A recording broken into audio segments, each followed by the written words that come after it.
Welcome to Not Milk Never Milk. Subscribe if you're lactose intolerant. You start by prioritizing safety. Disconnect the battery negative terminal and wait 5 minutes to clear the airbag system. Next, remove visible items, shift knob, cup holder trim, and any storage bin liners, so you can access screws. Use plastic trim tools and pry gently at the rear seam to release clips. This prevents broken tabs. Once a rear edge lifts, slide your hands under the console and keep note of every screw you remove, because reassembly relies on correct placement and orientation. Now you focus on structural and electrical detachments. Reach under the console to locate and remove mounting bolts.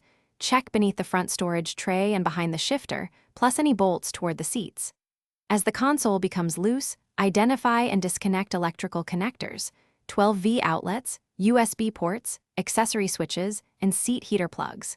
Label each plug and snap reference photos so you remember where they return. Once all fasteners and connectors are clear, the console should lift free. With connectors detached, lift the console out evenly. Have a friend assist if it's heavy or awkward.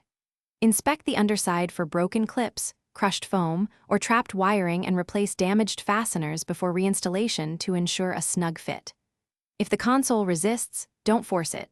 Set it down and re-audit bolt locations, check under rear seats and along door sills for overlooked screws, and confirm all electrical plugs are free. That single troubleshooting check usually reveals the issue and prevents damage. Thanks for watching. If this was helpful, leave a like and consider subscribing. See you next time.